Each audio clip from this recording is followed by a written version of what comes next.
अस्सलाम वालेकुम अगेन। मेरा नाम हसन ख़ान है। जैसे कि मैंने आपको पहले भी बताया था, ACPA UK और ACCA क्वालिफाइड MCOM भी किया हुआ है मैंने। तो प्रीवियस वीडियो जिन लोगों ने देखी है उनको ये बात पता होगी कि मैं कॉस्टिंग की वीडियोस बना रहा हूँ फ़िलहाल। बाकी मैं फ़र्दर वीडियो बनाऊंगा और वो चैनल पे किस किस तरीके की वीडियो आएंगी मैं ये भी आपको बता चुका था प्रीवियस वीडियो में, आप उसको जाके देख लें। चैनल की पहली वीडियो है वो, ये दूसरी होगी, ठीक है। तो आज मैं जो है वो मटेरियल कॉस्टिंग, जो मैंने हमने दो कॉस्टिंग्स को डिस्कस किया था यहाँ पे, एक तो मटेरियल और एक लेबर, उसका हमने एक क्वेश्चन भी किया था, एक ओवरव्यू क्वेश्चन किया था ऐसे ही वो किस तरीके से होता है। अब जो है उनकी वैल्यूएशन मेथड, मैं आज मटेरियल की वैल्यूएशन मेथड आप लोगों को बताऊंगा कि किस तरीके से की जाती है, ठीक है। अच्छा, मटेरियल की मैंने एक ही वीडियो इसमें क्यों रखी है, क्योंकि मटेरियल की वैल्यूएशन के मेथड जो है वो तीन होते हैं और वो थोड़ा सा जो है वो बड़ा टॉपिक हो जाता है। वो एक बड़ा टॉपिक है मटेरियल टॉपिक, तो इज्जत दें उसको थोड़ी सी, सही है। खैर, तो मटेरियल की वैल्यूएशन का मतलब ये होता है कि आपने जो मटेरियल ख़रीदा और आपने जो मटेरियल बेचा,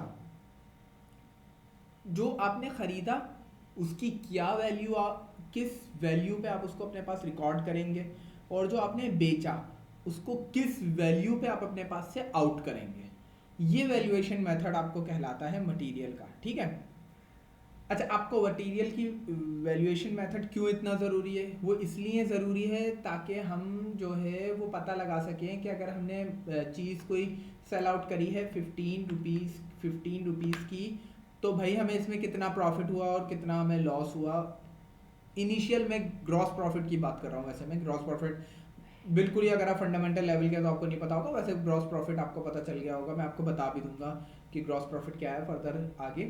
तो 15, अगर मैंने ये चीज़ 10 रुपये की ख़रीदी है तो भाई मुझे 5 रुपये का प्रॉफिट हुआ है यहाँ पे, ठीक है। लेकिन अगर मुझे यही चीज़ नहीं पता होगी कि भैया मैंने कितने की ख़रीदी है, तो ये वैल्यू अगर आपकी 9 भी हुई ना, तो आप खुश हो जाएंगे कि भाई सेल तो हुई है ना मेरी।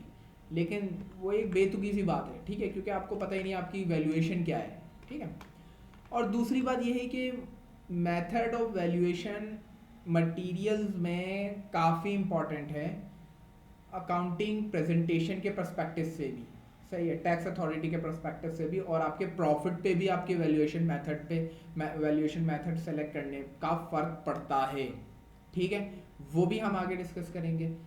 अब मैं स्टार्ट करता हूँ यहाँ से कि कितने मेथड होते हैं वैल्यूएशन मेथड ऑफ मटेरियल के। पहले सबसे होता है आपका पीरियोडिक मेथड, दूसरा होता है आपका परपीचुअल मेथड। पीरियोडिक मेथड कौन सा मेथड होता है आपका? पीरियोडिक मेथड आपका वो मेथड होता है जिसमें आप पीरियोडिकली वैल्यू वैल्यू कर रहे होते हो मटेरियल को। पीरियोडिकली मतलब महीने के आखिर में, साल के आखिर में, वैसे महीने के आखिर में होता है, साल के आखिर में तो नहीं होता। आप वो जो है वो वैल्यू कर रहे होते हो उसको पीरियोडिकली, मतलब पीरियड एंड हो गया, मंथ का पीरियड एंड हो गया, आपने उसे जो है वो वैल्यू कर दिया on basis of ending inventory.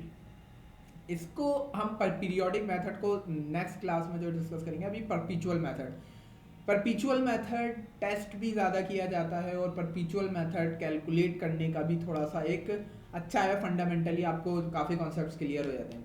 परपीचुअल method में ये होता है कि वैल्यू हो रहा होता है material with every in and out. In means purchase, out means sale. भाई मटेरियल जब परचेज हम करते हैं तो वो इन आता है स्टोर के अंदर, और आउट जब हम सेल कर देते हैं तो उसको आउट कर देते हैं, सेल कर देते हैं, या फिर प्रोडक्शन के लिए ले लेते हैं तो हम उसे आउट कर देते हैं मटेरियल को। इन और आउट पे वो एवरी इन और आउट पे जो है वो आपको मटेरियल की वैल्यू हाथ के हाथ पता चल रही होती है, ठीक है। इसको कहते हैं परपीचुअल मेथड। ये पीरियोडिकली आखिर में नहीं पता चल रही होती है, ये आपकी प्रोसेस के साथ साथ आपको मटेरियल की वैल्यू पता चल रही होती है और अप्रोप्रिएट भी होता है कौन सा मेथड किसके लिए, ये मैं आपको अभी से बता देता हूँ। कि पीरियोडिक में मैंने आपको बताया कि पीरियोडिकली आपका मंथ के आखिर में जो है वो मटेरियल वैल्यू हो रहा होता है। तो ये उन बिजनेस के लिए अच्छा है जो ट्रेडिंग करते हैं, मतलब जो मटेरियल बना बनाया खरीदते हैं और फिर उससे बेच देते हैं, फिर हम आखिर में पीरियोडिकली उसको जो है वो वैल्यू कर लेते हैं कि भाई आखिर में हमारे पास फिजिकली हम गिन सकते हैं उसको, फिजिकली कितना बचा है हमारे पास, जो है वो मटेरियल अगर 100 आया था और आखिर में हमारे पास जो है वो 20 बचा हुआ है, तो 80 यानी कि इसमें से सेल हुआ होगा। ये पीरियोडिकली हो गया। परपीचुअल ज़्यादातर उनके लिए सूटेबल होता है जो प्रोडक्शन से ताल्लुक़ रखते हैं, जिनमें जो है वो वर्क इन प्रोसेस होता है, जिसमें फिनिश गुड्स की प्रोडक्शन होती है, सही है। उसके लिए परपीचुअल काफ़ी अहम होता है कि वो आया, फिर उसमें जो है वो इवेंचुअली परचेजिंग हो रही होती है, सही है। इतना डिले नहीं होता परचेजिंग में। पीरियोडिकली में तो आप कोई थोड़ी मतलब कि आप पर बार बार हर दिन में परचेज कर रहे हो, लेकिन परपीचुअल में जब आप प्रोडक्शन कर रहे होते हो किसी भी चीज़ की, तो आपको छोटे छोटे आइटम्स उसके परचेज करने पड़ते हैं फिनिश गुड के, सही है। फिनिश गुड के लिए आपको परपीचुअल वो मटेरियल को परचेज करना पड़ता है, तो वो आप इन and out, every in and out पे मटेरियल की वैल्यू कैलकुलेट कर रहे होते हो परपीचुअल सिस्टम में, ठीक है।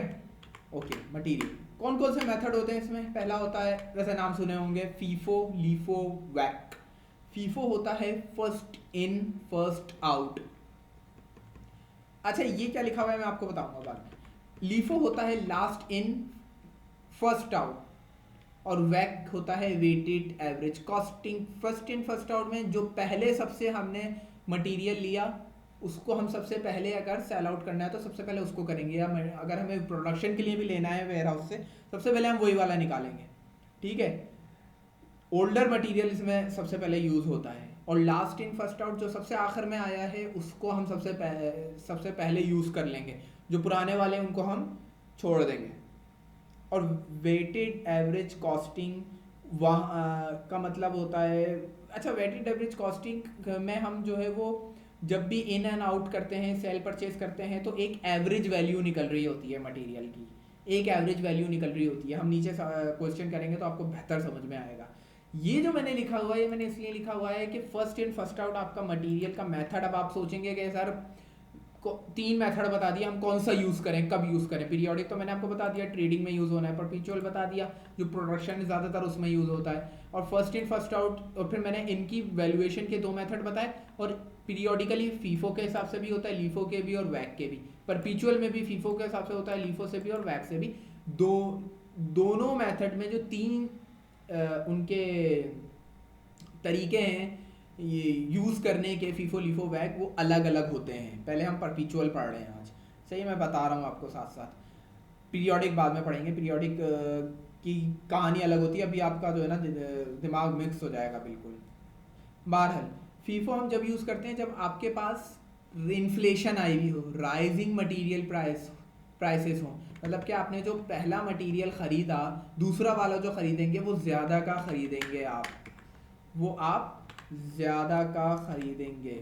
आपने जो दूसरा मटेरियल ख़रीदा वो आप ज़्यादा का ख़रीदेंगे, ठीक है। मतलब इसका क्या, अगर आप यूज़ कर रहे हैं अब, तो आप सबसे पहले फर्स्ट वाला करेंगे, मतलब ये वाला करेंगे आप मटेरियल यूज़, ये पहले करेंगे प्रोडक्शन में, ये रहा पड़ा रहेगा हमारे पास। फिर अगर हमने दूसरा ख़रीदा 3, ज़ाहिर है ज़्यादा का ही ख़रीदा है, तो अब हम यूज़ करेंगे, क्योंकि ये तो हम यूज़ कर चुके हैं, ये तो यूज़ हो चुका, अब हम ये वाला यूज़ करेंगे, ये पड़ा रहेगा आखिर में। तो कहने का मकसद ये है कि जो आपका सबसे पहले आपने परचेज किया है उसको सबसे पहले ही यूज़ करेंगे आप। फर्स्ट इन फर्स्ट आउट, पहले आओ पहले जाओ, ये वाला मेथड है इसका, ठीक है। तो इन राइजिंग प्राइसेस में इसका क्या होता है, देखो जब राइजिंग प्राइस हो रहे होते हैं ना, तो आप भी अपनी प्राइस जो है वो बढ़ा रहे होते हो, यानी कि आप जो है वो 20 रुपये का बेच रहे थे, अब आप जो है वो 25 रुपये का बेच रहे हो, आप फिर 26 रुपये का बेच रहे हो। तो आप भी तो, इन्फ्लेशन सिर्फ आपके लिए, सिर्फ जो है वो आपके रॉ मटेरियल के लिए थोड़ी आ रही है, आप भी तो बढ़ा रहे हो प्राइसेस। अब आप जब 26 रुपये का इसको बेच रहे हो और आपने करंट अभी खरीदा है 16 रुपये का, लेकिन फर्स्ट इन फर्स्ट आउट आपसे ये कहता है कि आप 12 रुपये वाला पहले सेल आउट करो, सेल आउट पहले 12 रुपये वाला करो 26 रुपये का, तो आपका प्रॉफिट तो बढ़ जाएगा ना। देखें 26 माइनस 20 माइनस 12, 14 रुपये का, 14 रुपीज़ का आपके पास ग्रॉस प्रॉफिट हो जाएगा। जीपी आपके पास हो जाएगा 14 रुपीज़ का। अच्छा, ग्रॉस प्रॉफिट में जो है वो एक रॉ आपका बता देता हूँ। ग्रॉस प्रॉफिट वो होता है जिसमें से अदर एक्सपेंसेस आपके जो होते हैं, नॉन प्रोडक्शन एक्सपेंसेस, बिल्कुल एडमिनिस्ट्रेटिव एक्सपेंसेस, ऑपरेटिंग एक्सपेंसेस, वो माइनस नहीं हुए हुए होते, वो होता है ग्रॉस प्रॉफिट। आपका कैलकुलेशन करेंगे उसमें पता चलेगा, ठीक है। अब यही अगर मैं फ़र्ज़ करें, अब एग्जाम्पल की तरफ वापस आता हूँ, अगर यही मैं 26 रुपये का बेच रहा हूँ, बट मैं 26 रुपये का बेचने के बाद उसको जो मैंने मटेरियल उठाया है वो मैंने 15 रुपये का जो मैंने ख़रीदा था वो उठाता, तो भाई मेरा जीपी तो कम हो गया। अब देख लें जीपी कम हो गया क्योंकि इन्फ्लेशन आ रही है, प्राइसेस बढ़ रहे हैं, तो अब प्राइस बढ़ा के सस्ता ख़रीदा था जो वो बेचे ना, तो आपको ज़्यादा प्रॉफिट होगा। सही है, ज़्यादा प्रॉफिट होगा आपके। तो इसलिए जब राइज हो रहे होते हैं प्राइसेस, तो ज़्यादातर first in first out he use किया जाता है। और अगर आपका पेरिशेबल आइटम है तो भी आप first in first out use करेंगे, वरना वो ख़राब हो जाएगा ना। जब भी तो पेरिशेबल का तो यही मतलब होता है ना, वो ख़राब हो जाता है।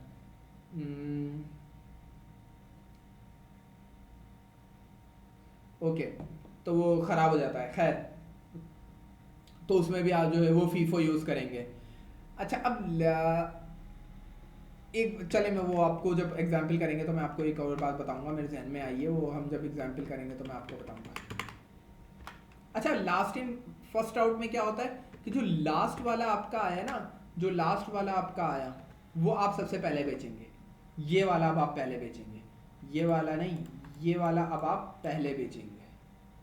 पहले ये वाला मटेरियल आप बेचेंगे जो आपके पास लास्ट है, और ये दोनों पड़े रह जाएंगे, ये वाले पड़े रह जाएंगे, ये आप नहीं बेचेंगे। सही है, ओके। Last in first. अब वेटेड एवरेज में तो अब जब करेंगे तब आपको समझ में आएगा सही तरीके से कि वेटेड एवरेज क्या है। अभी हम करते हैं इसको, वेटेड एवरेज को।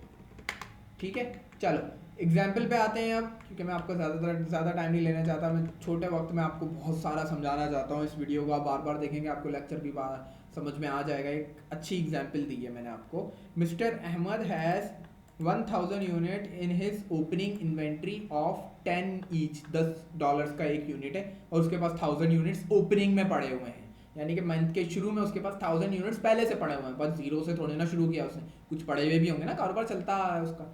और during a month following transaction उसने करी है। हम क्या करते हैं, हम क्या कर सकते हैं, ट्रांजेक्शन सेल करेंगे, परचेज करेंगे। कुछ पहले से भी पड़ा हुआ होगा हमारे पास, जैसे कि 1000 इसके पास पड़ा हुआ है।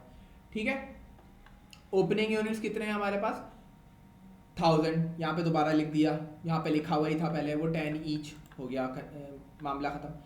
अब इसने बोला परचेज़ किए हैं, इसने परचेज़ किए हैं 2000 यूनिट्स, $15 का ईच। फिर उसने दोबारा परचेज़ किया 10 सितंबर को 5000 यूनिट्स $17 के, फिर 12 इधर इधर, ये आप समझ, सोल्ड किए 3000 यूनिट सोल्ड करे 25 रुपीज़ में। सही है, 25 रुपीज़ में। अब आपके जहन में आ रहा होगा सर मुझे प्रॉफिट कितना हुआ, नहीं बता सकते अभी। क्यों? क्योंकि आपको कैसे पता है 25 रुपये में आप जो आपने यूनिट बेचे हैं 3000, वो कौन से बेचे हैं, ये बेचे हैं, ये बेचे हैं या ये बेचे हैं, कैसे पता? यही तो आपको फीफो लीफो और आपको बताता है, वैक यही तो बताता है आपको कि किस तरीके से आपको कैलकुलेशन करनी है, ताकि आप कभी ना फंसो। फिर परचेज हुई, सोल्ड हुए, परचेज हुई, सोल्ड हुए। आपको मैं अब बताता हूँ कि आपको करना क्या है यहाँ पे। ठीक है, मैंने एक फॉर्मेट यहाँ पे बनाया हुआ है, ये एक फॉर्मेट होता है, फॉलो किया जाता है फीफो में भी लीफो में भी। वेटेड एवरेज परपीचुअल में ये फॉलो किया जाता है। ठीक है, ये परपीचुअल में फॉलो किया जाता है। अच्छा, अब सॉल्यूशन करते हैं फीफो के जरिए। भाई सबसे पहले तो डेट लिख दो, सबसे पहले तो डेट, सबसे पहले आ गई डेट। ठीक है, पार्टिकुलर क्या है, ये ओपनिंग है। अब मैं आपको तरीका बताता हूँ करना क्या है। आपको ओपनिंग लिख दिया आपने, यूनिट्स कितने हैं भाई, यूनिट्स कितने हैं। अच्छा, यूनिट्स ये क्या रिसीव हुए हैं आपको, या ये आपने इशू किए हैं? मतलब रिसीव मतलब आए, इशू मतलब दिए। रिसीव कब करते हैं, परचेज करते हैं। इशू कब करते हैं, जब सेल करते हैं। इशू करते हैं, किसी को सेल कर दिया हमने, मतलब इशू कर दिया मटीरियल। रिसीव कब किया, जब परचेज किया तो हमने रिसीव कर लिया, हमारे पास मटीरियल आ गया। लेकिन ये तो ओपनिंग है, ना रिसीव किया है ना इशू किया है, तो इसको हम बैलेंस में लिखेंगे। ये ओपनिंग बैलेंस है, 1000 है $10, मैंने मल्टीप्लाई कर दिया, मेरे पास टोटल जो बैलेंस है इन डॉलर्स वो 10,000 का है, वो 10,000 का है। ठीक है, इसको मैं यहाँ पे अमाउंट में कर देता हूँ, वो मेरे पास 10,000 का है। अब क्या हुआ, अब ऊपर जाके देखते हैं इसने क्या किया। 5 सितंबर को क्या किया भाई, 5 सितंबर को क्या कर दिया, 5 सितंबर को 2000 यूनिट्स परचेज किए हैं, परचेज किए हैं, परचेज, रिसीव हुए हैं, आए हैं, इशू नहीं हुए, रिसीव। सेल में इशू होता है, रिसीव होता है परचेज में। ठीक है, तो हम परचेज वाले कॉलम में जाके लिखेंगे। यूनिट्स कितने हैं भाई, इसमें यहाँ पे लिख देते हैं परचेज किया है ना तो परचेज लिख देंगे, और रिसीव में लिखेंगे क्योंकि आए हैं यूनिट कितने की है 2000 at what price at 15 each.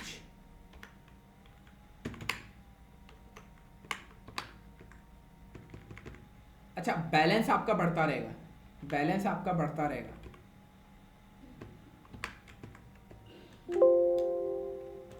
Balance आपका बढ़ रहा है। बैलेंस कैसे बढ़ रहा है सर, जरा बताएं बताएं बैलेंस कैसे बढ़ रहा है। बैलेंस बेटा इस तरीके से बढ़ रहा है आपका कि पहले आपके पास जो मटेरियल था वो 10,000 का था, अब जो आपके पास मटेरियल है वो 10,000 का तो ओपनिंग में पड़ा हुआ है और मजीद आपने 30,000 का और ख़रीद लिया, तो बढ़ गया ना बैलेंस। बैलेंस का मतलब होता है कि आपके पास अभी अगर मैं पूछूं कितना मटेरियल है अभी अगर मैं पूछूं तो आपको पता होना चाहिए, वो बैलेंस है। वो बैलेंस का क्या होता है, ओपनिंग और परचेज, या फिर उसमें से कुछ सेल किया है आपने तो वो माइनस कर देंगे आप। अब जब करेंगे हम करते रहेंगे तो आपको पता चल जाएगा, अभी हम कर रहे हैं इसको सॉल्व, आपके पास बैलेंस भी आ गया। फिर आपने 10 सितंबर को मज़ीद परचेज कर लिया, मज़ीद परचेज किया आपने 5000 यूनिट्स 17 ईच, ठीक है। फिर बैलेंस में और बढ़ गया आपके पास, अब और बैलेंस बढ़ गया आपके पास। टोटल अभी अगर आपसे कोई पूछे आपके पास बैलेंस में मटेरियल कितना पड़ा हुआ, आप बोलेंगे भाई मेरे पास अमाउंट में पड़ा हुआ है 1,25,000 डॉलर्स का, और यूनिट्स में अगर मैं बताऊं तो मेरे पास पड़े हुए हैं 8,000 यूनिट्स पड़े हुए हैं, 8,000 यूनिट्स जिनकी कॉस्ट है मेरे पास 1,25,000। ठीक है, ये तो बात समझ में आती है हमारे। अब क्या किया इसने, अब इसने सोल्ड किया भाई, सेल कर दी, सेल भी तो हुई ना। अब वो तो इशू होता है, सेल हमेशा इशू कहते हैं हम उसे, इशू दे दिया। सर वो कितना दिया है हमने, वो दिया हमने 3,000 यूनिट्स 25 ईच। मैं बताता हूँ ये क्या होगा।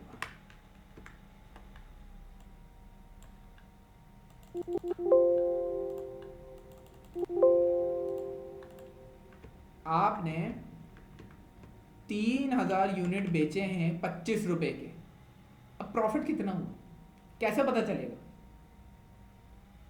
कैसे पता चलेगा कितना प्रॉफिट हुआ। बैलेंस में आओ, यहाँ पे तो आपने लिख दिया इशू किस तरीके से किया है आपने 3,000 यूनिट। सर लेकिन क्या आपने सही लिखा है, मुझे कैसे पता चलेगा मैंने इशू, ये कॉस्ट शीट है, कॉस्ट, इसमें सिर्फ कॉस्ट होनी चाहिए, इसमें सिर्फ कॉस्ट होनी चाहिए। तो मैं क्या करूँगा, इस 3,000 को मैं पहले लिखूँगा 1,000, मैं बताऊँगा क्यों। यहाँ पे मैंने लिखा 10, फिर मैं लिखूँगा यहाँ पे 2,000 और यहाँ पे लिखूँगा 15। यहाँ मैंने क्या किया, उसने सोल्ड करे यूनिट्स 3,000 यूनिट्स ने सोल्ड करे, तो उसके पास ओपनिंग में फर्स्ट इन फर्स्ट आउट है। फर्स्ट में क्या था, 1,000 यूनिट पड़े हुए थे $10 वाले, तो पहले सबसे ये गए। मजीद उसने 3,000 किए है ना, 3,000 तो 2,000 तो रहते हैं, 1,000 यहाँ से दिए निकाल के, 1,000 उसने यहाँ से दिए निकाल के 10 रुपए वाले, फिर 2,000 उसने यहाँ से दिए, हो गए पूरे 3,000, 3,000 पूरे हो गए, ठीक है 3,000 पूरे हो गए। अब मुझे ये बताएं कि अब अगर कोई आपसे पूछ ले कि भाई बैलेंस बताओ कितना पड़ा हुआ है मटेरियल का, तो क्या बताएंगे, मैं बताऊं इतना पड़ा हुआ है आपके पास। ओ ये तो 5,000, ये उससे कनेक्टेड था ना, 85 ये पड़ा हुआ है आपके पास, ये दोनों तो चले गए बेच दिए, अब मेरे पास सिर्फ 5,000 यूनिट्स बचे हुए हैं मेरे पास, ठीक है 5,000 यूनिट्स बचे हुए हैं मेरे पास। अब क्या हुआ, फिर से परचेज कर लिया,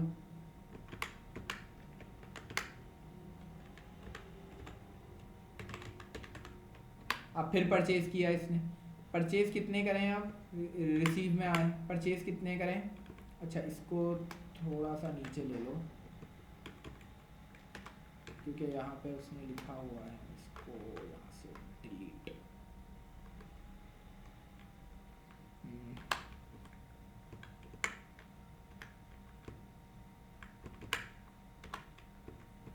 कितने करें भाई परचेज, 4,500, ये वाले पे काम कर रहा हूँ, ये वाले पे, ये दोनों हो गए ना, ये भी हो गया, परचेज भी हो गया था। 3000 यूनिट्स यहाँ से उसने सेल कर दिए। अब परचेज किए हैं 4500 यूनिट, ठीक है। कितने वाले किए हैं भाई? 18।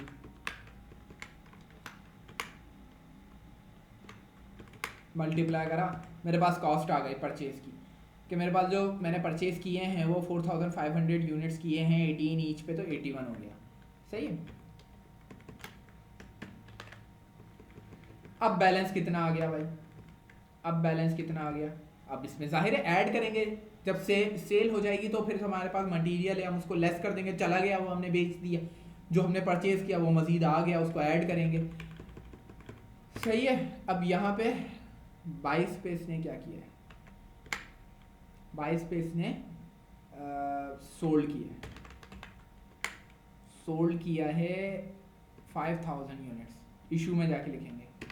अच्छा 5000, अब देखो 5000 यहाँ पे पहले हमारे पास 5000 की ही हमने एक फिक्स यूनिट्स परचेज किए थे, तो वही वाले निकाल लेंगे। अब ब्रेकअप की ज़रूरत ही नहीं है, या तो हमें ब्रेकअप करना पड़ा कि पहले हमें ये निकालना था फिर ये निकालना था, इस वजह से करना पड़ा। यहाँ तो हमारे पास सबसे फर्स्ट इन जो है, करंट फर्स्ट इन 5000 ही है हमारे पास, ठीक है।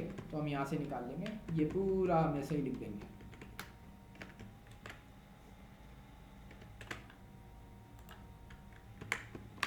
अच्छा एक बात आप लोगों के जहन में आनी चाहिए यहाँ पे कि हम ये कर रहे हैं तो यूनिट में फ़र्क क्या आ रहा है? फर्स्ट इन फर्स्ट आउट का मकसद क्या है? मकसद ये है, आप जो रेट ले रहे हैं ना वो फर्स्ट इन वाला ले रहे हैं, जो रेट आप ले रहे हैं वो फर्स्ट इन वाला ले रहे हैं। अब जो लास्ट में आपके बचे हैं वो $18 वाले यूनिट्स बचे हुए हैं आपके पास लास्ट में, ठीक है। तो ये होता है फ़र्क। अब मैं माइनस कर दूँ, यहाँ से मैं माइनस कर दूंगा भाई, ये भी आपका जो है वो यूज़ हो गया है, ये भी आपका यूज़ हो गया है। तो अब मेरे पास बैलेंस में क्या बचा? खाली ये बचा बैलेंस। यहाँ पे मैंने एक ड्रॉ कर दी लाइन, ठीक है। यहाँ पे मैंने ड्रॉ कर दी एक लाइन।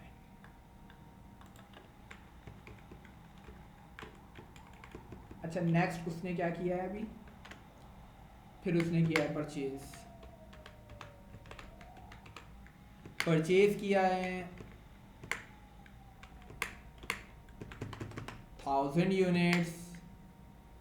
अब यहाँ पे मैंने वेरिएशन रखी है, 1000 यूनिट्स परचेज किए हैं 18000 की वैल्यू पे। अब ईच तो 18000 वो नहीं कर सकता ना, ईच थोड़ी ना 18000 का किया, 15 17 करते करते 18000 का वैल्यू उसने दे दी 18000 की।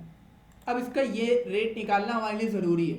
रेट निकालना इसलिए ज़रूरी है क्योंकि फिर हमें यहाँ पे रेट के हिसाब से, कल को हम जब सेल करेंगे तो हम रेट के हिसाब से कर रहे होते हैं, अमाउंट के हिसाब से नहीं, हम रेट के हिसाब से। फर्स्ट वाला रेट हमारा जो है वो 10 का था, 5-15 का था, फिर ये 17 का रह गया था, तो अब ये जो सेल हुई हमने 17 वाले निकाल दिया। अब हमारे पास ये 18 और 18, अच्छा ये तो दूसरा ही है ना, ये तो बैलेंस है। 18 वाला आपके पास बैलेंस में बचा हुआ है अभी, ठीक है।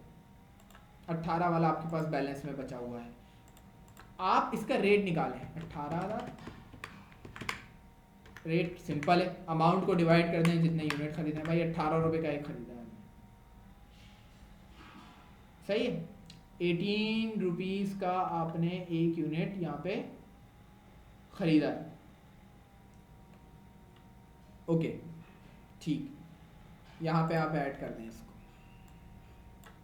अपने बैलेंस में ऐड कर दें। टोटल अब आपके पास कितने हो गए? इसको भी मैं राइट कर देता हूँ। ये करंट यूनिट्स बचे हुए हैं आपके पास। सर मेरे पास 5500 यूनिट्स हैं जिनकी कॉस्ट है हमारे पास 99,000, ठीक है। अच्छा अब इसने क्या किया है यहाँ पे लास्ट में इसने कर दिया सोल्ड हो गए यूनिट्स, इशू कर दिए। कितने किए हैं? 2000 यूनिट्स इशू करे हैं उसने। अच्छा यहाँ पे कितने के किए हैं उसकी ज़रूरत नहीं होती है, उसकी हम प्रॉफिट एंड लॉस निकालने में, ग्रॉस प्रॉफिट में ज़रूरत होती है। इसी क्वेश्चन को जब मैं आगे लेके जाऊंगा प्रॉफिट एंड लॉस पे तब बताऊंगा। ये अभी मैं आपको फीफो की वीडियो परपेचुअल की बना के दे रहा हूँ, सही है, क्योंकि इन्वेंट्री एक बड़ा टॉपिक होता है आपका। तो अच्छा खैर इसने 2000 यूनिट्स जो है वो अब सोल्ड करें, तो कौन से वाले निकालूं, ये वाले या ये वाले? भाई फर्स्ट इन फर्स्ट आउट है तो इसमें से निकालेंगे सर। रेट तो देखें, कोइंसिडेंटली रेट जो है वो आपका 18 हो गया, वरना ये चेंज अगर होता तो फिर भी आप यही वाला लेते, ऊपर वाला लेते, because it's first in first out. ठीक है, तो अब आप क्या करोगे, कितने यूनिट्स बेचे हैं भाई, यूनिट्स बेचे हैं 2000,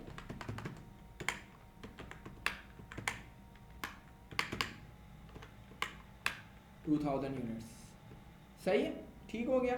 अब आपके पास एंडिंग में यूनिट कितने बचे भाई, इसमें से 4500 में से 4500 में से मैंने माइनस कर दिए 2000, क्योंकि मैंने यहीं से निकाल के बेचे हैं ना, अब बनाऊंगा तो नहीं ना, मतलब अभी तो वहीं से निकाल के बेचूंगा ना भाई, जो है मेरे पास फर्स्ट इन जो किए थे मैंने वही मैं फर्स्ट आउट करूंगा अब।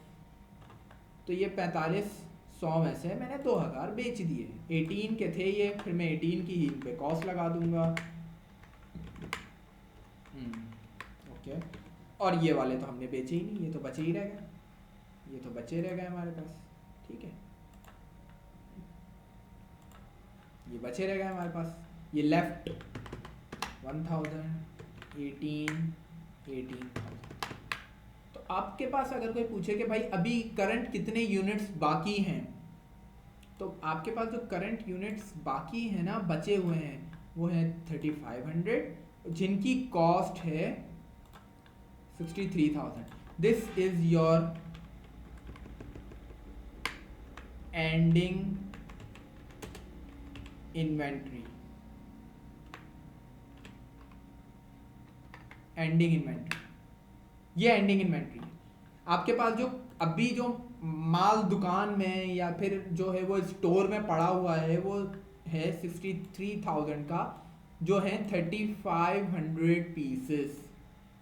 ठीक है, तो ये था फीफो के जरिए इन्वेंट्री की वैल्यूएशन। सर वैल्यूएशन तो आई नहीं इसमें, ये वैल्यू ही तो निकाली है कि एंडिंग इन्वेंट्री की वैल्यू निकालनी होती है। एंडिंग इन्वेंट्री की वैल्यू आपके पास 63,000 है, 63,000 है। बहुत चेंज आती है अगर आप इसको जो है वो सर्टेनली कोई भी यूनिट उठा के बेचना शुरू कर देते, 10 रुपये वाला, 15 रुपये वाला, 17 रुपये वाला, 18 रुपये वाला, 19 होता था वो भी बेच देते। लेकिन आपने फर्स्ट इन के हिसाब से बेचे हैं कि पहले ये आया था तो पहले इसको निकाला, फिर उसके बाद इसको निकाला, फिर उसके बाद इसको निकाला। जो बाद में आ रहे हैं आप उनको नहीं छेड़े, पहले पुराने वाले खत्म कर रहे हैं। वो होता है ना यार, अपने पहले अपनी प्लेट का पूरा खा के खत्म करो फिर नया लेना, ये होता है फर्स्ट इन फर्स्ट आउट। सही है, ये एक आप एग्जाम्पल ले सकते हैं इसकी। अब मैं जल्द ही जो है वो लीफो, अच्छा लीफो मैं आपको पढ़ा दूंगा, सिखा दूंगा, बट लीफो मैंने जैसे कि यहाँ पे लिखा है आउटडेटेड मेथड है। ये कब यूज़ होता है ना, इन्फ्लेशन में, ये एक आउटडेटेड मेथड है, अभी ये यूज़ नहीं होता। वेटेड एवरेज कब यूज़ होता है, कैसे यूज़ होता है, मैं जल्दी आपको एक वीडियो बना के बताऊंगा। बाकी आपको अगर ज़ाहिर है पसंद आए तो फिर देखें, और अपने स्टूडेंट्स दोस्तों को भी बताएं, और उनको भी बताएं जिनका कारोबार है लेकिन उनको ये बात पता ही नहीं है कि किस तरीके से यूनिट निकाले जाते हैं, जिक्र किया करें इस बारे में। ठीक है, चलें, अल्लाह हाफिज़, ऑल द बेस्ट।